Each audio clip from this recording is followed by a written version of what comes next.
Welcome to Chill Skills Sporlan Tech Talks. The topic for this episode is supermarket methods of temperature control, solenoid valves and thermostats. This is the 9th, if I recall correctly, in a series of presentations that will follow the agenda of the old supermarket seminars. In the past, Sporlan had a team of professionals on a supermarket team that went around the country to facilitate these presentations in person. With this Tech Talk entry, we're bringing the supermarket seminar concept back and hopefully servicing a bigger audience in the process. Here's a shameless promotion for the next webinar. We're making our way through the entire supermarket seminar series, and we've got another one scheduled in August. August the 20th, 2020, we'll continue our discussion on methods of temperature control with evaporator pressure regulators, or EPRs. You see here we have depicted an isorate valve in this system, and we'll talk more about that in August. Here are a few instructions for you. If the speaker on your computer doesn't work, maybe you ought to get a new one, but you can always simply just dial in with your phone. There should have been a phone number somewhere on the invitation that you originally received for the webinar, but here's some numbers that you can use to dial in just in case you don't have that handy. As we move along and you have questions, you could type those questions into the Q&A window. We will, as we have time, answer those questions live. And if we run out of time to get to all the questions, we will eventually post answers in an online format. However, we've been able to anticipate a lot of the questions that might come up, and we might very well answer your question during the course of the webinar if you'll just be patient. And just so you know, this webinar is being recorded. Should we run into any broadcasting problems today, and we did have a heck of an electrical storm here yesterday, so if something causes us some disconcern, you can always go back and listen to the recorded version. It will appear first on the Facebook Live for your listening pleasure and later on the Sporlan YouTube channel. Hello, I'm Jim Jansen, Senior Application Engineer for the Sporlan Application Team. That's me on the left. And joining me today is John Whithouse. John is the Senior Principal Engineer for the Sporlan Division. He's also a published author, consultant, and as I have said many times in the past, an all-around extra smart guy. All this means John is a real big deal around here, and we're really excited to have him join us today. John, at least say hi. Hi. No, that's John. I could say a little bit more than hi. He could, but we don't let him talk much. No, not much. And Phyllis is in the room with us. She's our communications director. She tells us what to do and when to do it, and every once in a while we listen to her. If you have any follow-up questions or feedback, you may contact us via email or contact the Sporlan Tech Support Team at spdtechsupport@parker.com. You can always call 636 area code 239-1111. This is the general number for our headquarters in Washington, Missouri. You'll see some of this information again. We'll share it and just so that you have it. Here is the basic vapor compression refrigeration cycle. There are 4 primary components in every vapor compression refrigeration cycle. Here they are. The compressor, there's the compressor right there. It compresses low pressure temperature vapor to a high pressure, high temperature vapor. Here's the condenser. Vapor rejects heat to the ambient, and the vapor condenses to a liquid, and the process continues at a constant pressure if there is no glide in the refrigerant. And in fact, we'll talk about glide in a future webinar. Over here, we show a metering device. In this case, it happens to be a thermostatic expansion valve. And that metering device has a small orifice with an associated high pressure drop. The refrigerant changes from 100% liquid to a saturated vapor and liquid mix with an associated drop in that pressure, like I was just saying, at a relatively constant enthalpy. Then once the refrigerant enters the evaporator, the refrigerant absorbs heat from the space that we're trying to cool. The refrigerant boils, changes phase, and as it leaves the evaporator, it should essentially be 100% vapor. Here is an application of that basic refrigeration cycle in the form of a DX multiplex rack system. It looks quite complicated, but just remember, Again, there are only 4 primary components in every system. All the rest of the stuff goes along as optional devices to make it work for the given application. Now, we're going to drill down and talk about the highlighted area that you see here, and we'll be discussing some specific components within that part of the system. Methods of temperature control, solenoid valves, and thermostats. And you'll see over here that there are other ways to control temperature, and we'll talk about those other ways in future webinars. But for the time being, for today, we're talking about this basic method of using a solenoid valve and thermostats. Some supermarkets will control the flow of refrigerants to each case solely based on the need for cooling. With this method, when the case temperature increases above set point, the thermostat tells the solenoid valve to open by means of some control gymnastics, and refrigerant flows to the metering device. And a metering device that you'll see depicted in many of these instances is a thermostatic expansion valve. Now, the metering device can be an EEV or a fixed tube orifice, an actuator, any of a number of devices. When temperature is achieved and satisfied, and the thermostat says everything's cool, that solenoid valve will close, depending on where it's positioned in the system. This is one of the most basic temperature control schemes. This setup is more commonly used on small, standalone, conventional systems, such as a walk-in freezer or cooler. But however, it could be used on a multiplex rack system, though that's probably not the typical.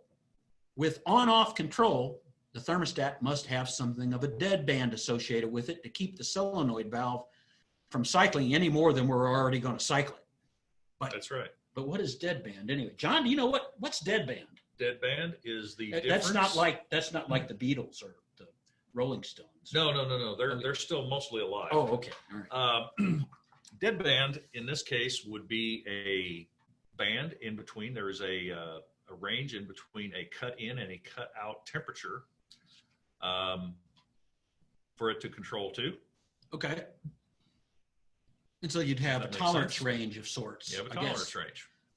Well, I think later on we've got some actual data, and that data shows a tolerance that, where that case temperature is actually varying maybe as much as plus or minus 2 or 3 degrees with that setup. Does that make sense? That would make perfect sense. Okay, as we move along here, we're going to start with a short review of solenoid valves because it seems like that would be important. Some folks are a little perplexed by this device. If you want to operate a solenoid valve, it's a good idea to know how it operates. Well, let's talk about that. Simply put, a solenoid valve is an electrically operated device with the primary purpose to control the flow of fluids, liquid or vapor, and in this case, in a refrigeration system. A solenoid valve is operated by opening and closing an orifice or port in a valve body that permits or prevents flow through the valve. It is controlled by an electrical current running through a solenoid coil. That's this device right here, and then here's the valve part. When the coil is energized, a magnetic field is created, causing the plunger in the valve to move in an open or closed position, depending on the design of the solenoid valve.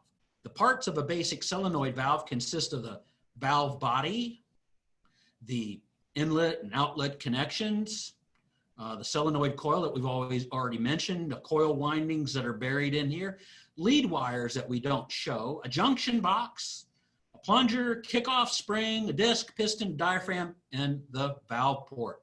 Sporlan, here's the commercial. Sporlan offers a wide variety of solenoid valves in sizes and styles which may be employed in refrigeration and air conditioning systems to electrically control refrigerant flow.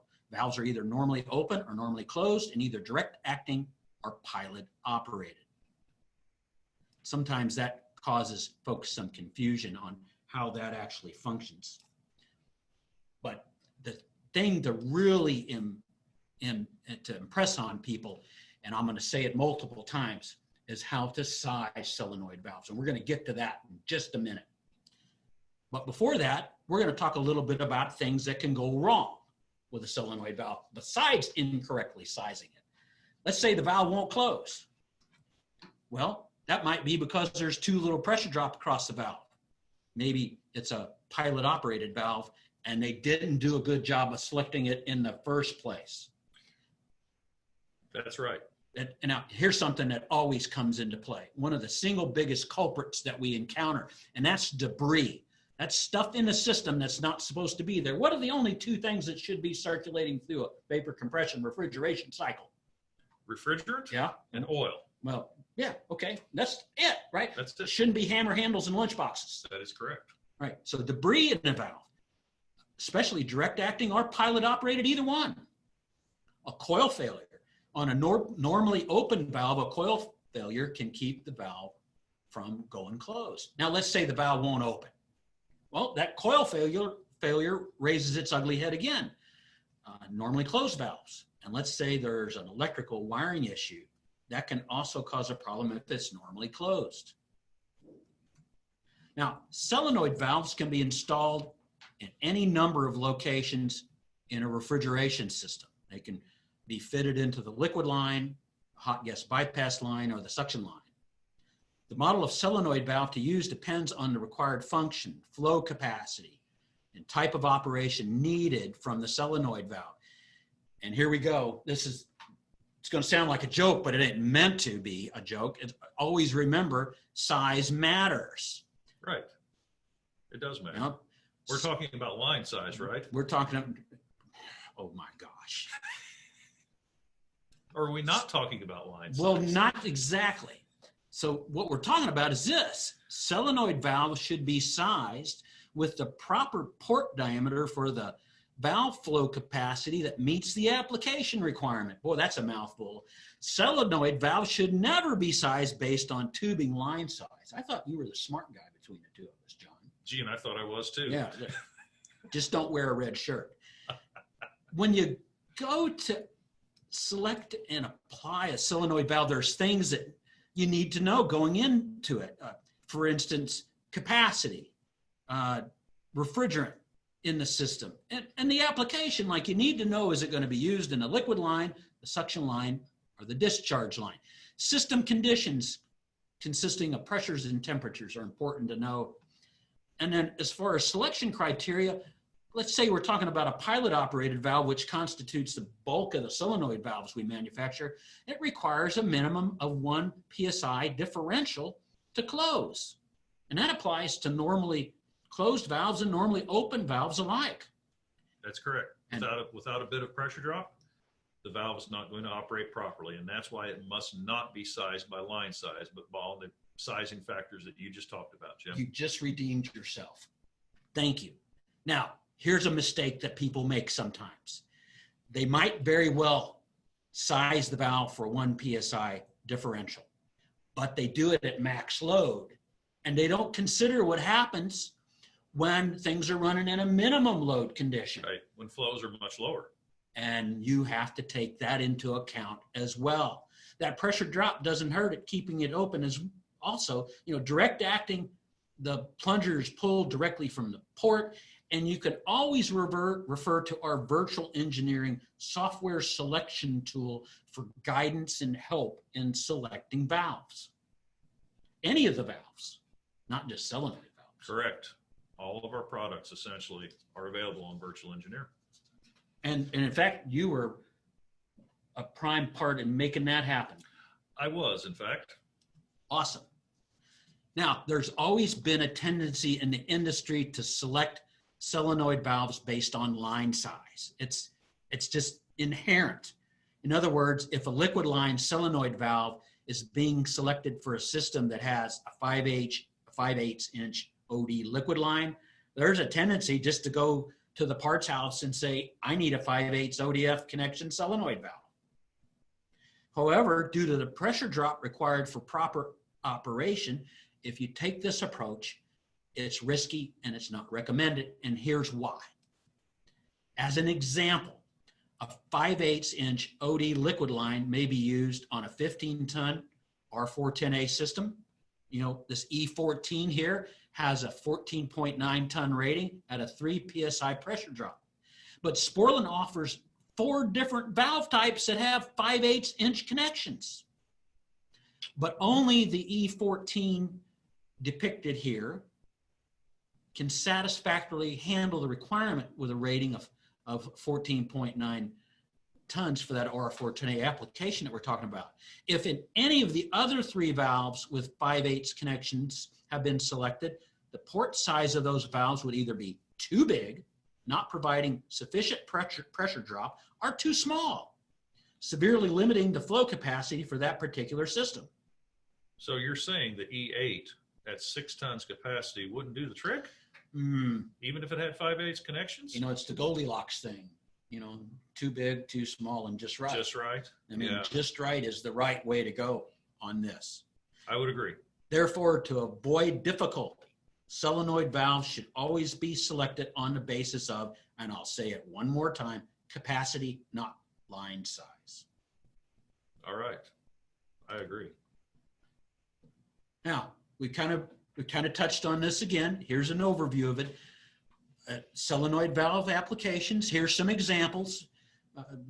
In a refrigeration system, they can be used to handle flow in the liquid line for pump down control, suction line, discharge or hot gas bypass applications, 3-way pilot industrial applications, and even rapid cycle situations.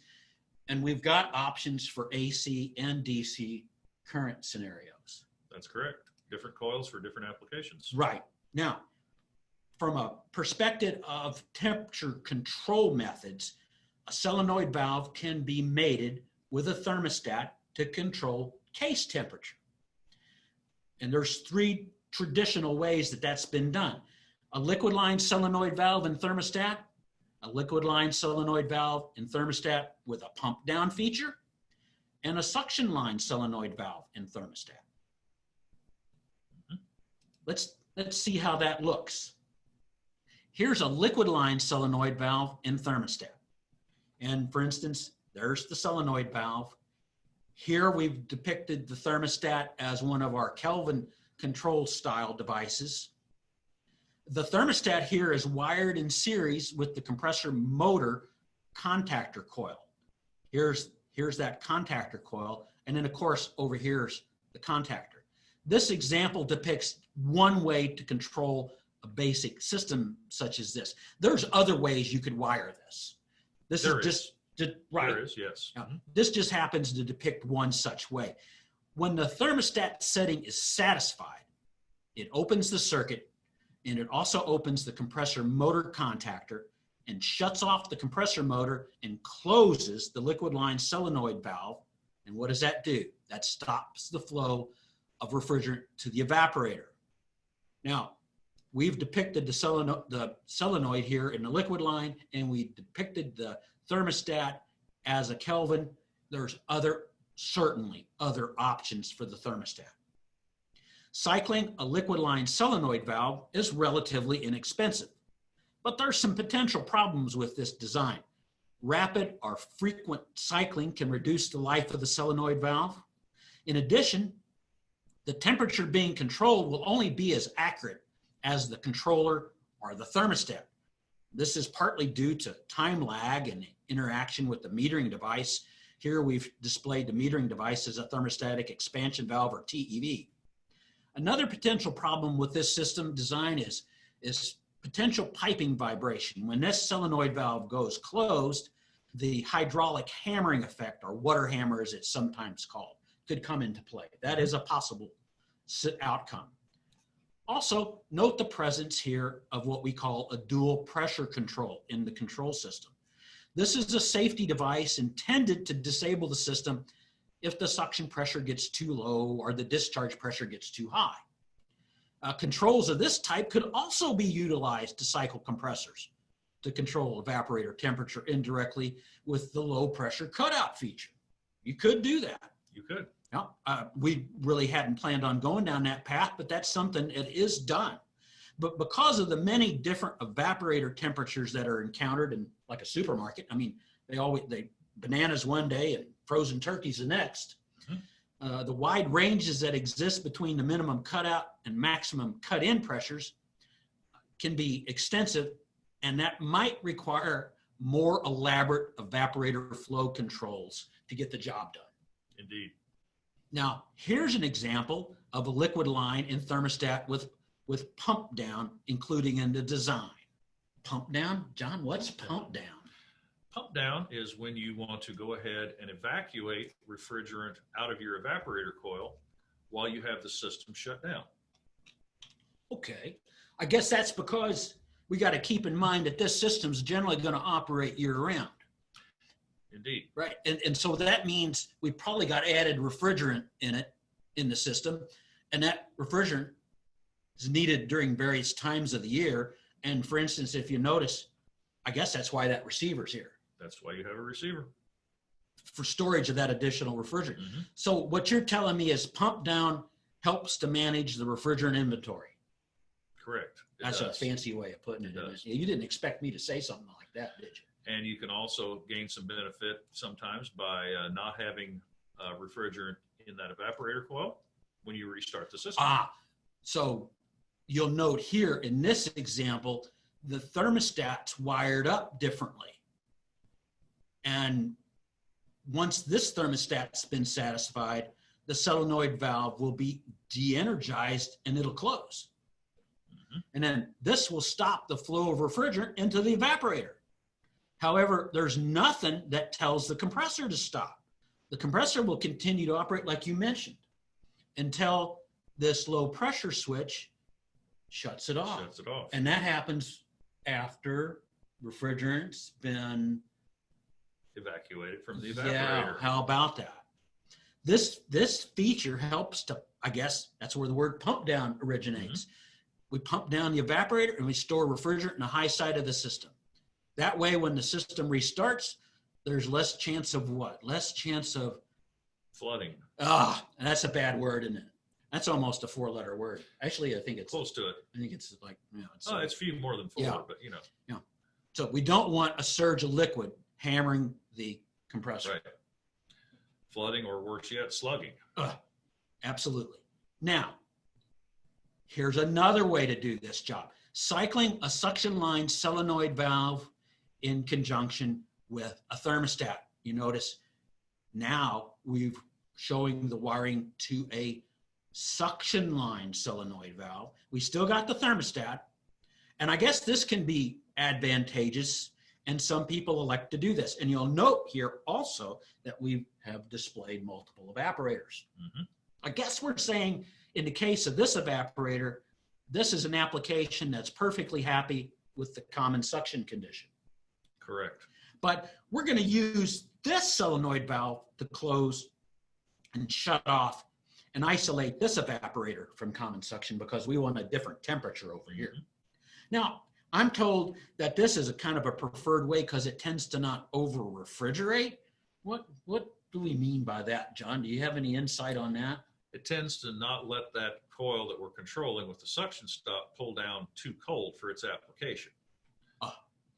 I like that. That's a better way to say it. So if we have, if our bottom coil there that we've depicted, if that is, say, for a meat cooler of some sort that needs a little bit lower temperature, and the second coil is controlled by the suction stop is for something like produce that needs a little bit higher temperature, yeah, that suction stop would be a way to do that, to gain that slightly higher temperature for the produce cooler without sacrificing temperature in the meat cooler. That's pretty neat. And you know what? I bet this is not terribly expensive to set up. In fact, I bet none of these options are terribly expensive to put into place. Solenoid control is usually economical. It works to stop or shut off the flow of refrigerant to the compressor. Somebody who's real astute might say, well, what about pump down? This doesn't have any pump down. Well, that's a great idea. You could put the same pump down arrangement in conjunction with this, like we discussed in the previous slide. Indeed, you could just simply add the additional devices necessary to do the job and coordinate with the liquid line solenoid valve. Mm-hmm. But in spite of these advantages, I'm not going to say that this is the most common way that temperature is controlled. Typically, it's not. It's, I guess, because to get close temperature control, you're going to have to cycle the dickens out of the solenoid valve. And here's another thing that you really need to consider. We touched upon this earlier. We've said to size solenoid valves based upon a minimum of 1 psi differential on the pressure drop, pressure drop in the suction line is of course a problem. It is. Everybody wants to minimize that. It's a system inefficiency. Exactly. But you got to be careful. That 1 PSI differential needs to be considered at a Minimum system load. Yeah. And how many times does that get overlooked? And you end up with an oversized solenoid valve that could result in a failure to operate. An oversized solenoid valve, and that suction line is not going to function properly. And what would be the point of that? There would be none. Unfortunately, if you size the solenoid valve properly, it can result in a little more pressure drop across the valve during normal system operation. But it's a compromise. It is. You wanted to go this route, you're happy with the control, and you got to pay the price. So liquid line, oh, do you hear me? I said so. I said I wasn't going to say so through this whole presentation. That's as bad as saying and. Oh, so what? Okay, here we go. The liquid line and suction line solenoid valves in conjunction with a thermostat are really good examples of a basic temperature control method. And here's how that looks if you do it. Here's a log of data that was required on a system with a liquid line solenoid valve and thermostat control. It was a medium temp application. And the graph here displays case temperature in degrees Fahrenheit versus time. The set point, I believe, was about 34 degrees. As you can see, the temperature varies plus or minus, well, it says right here, 3 degrees. So from roughly 31 degrees to about 37.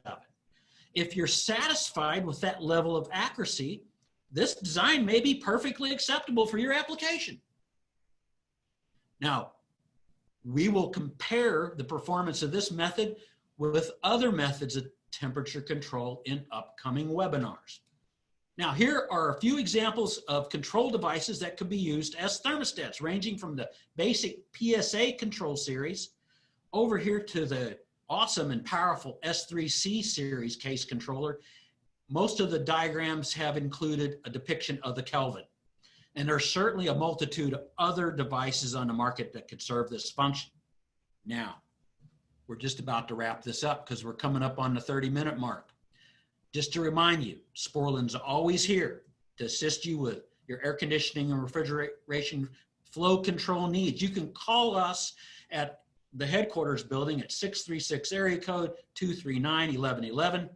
This number will give you access to customer service and tech support.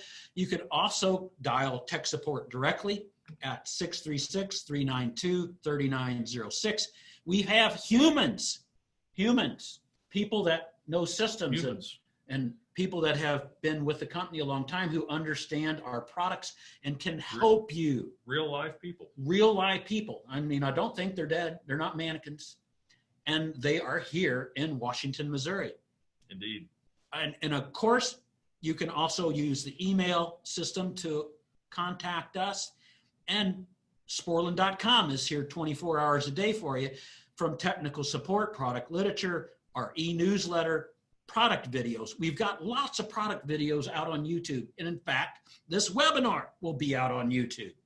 That's correct. New product releases, Virtual Engineer. This is a new tool. It's free of charge. It's web-based, and it's a big help to you. If you haven't posed a question to us, and I don't know if John's knocking those out as we go along, you could always send a question to us in the Q&A window. John, do we have any questions that we need to answer?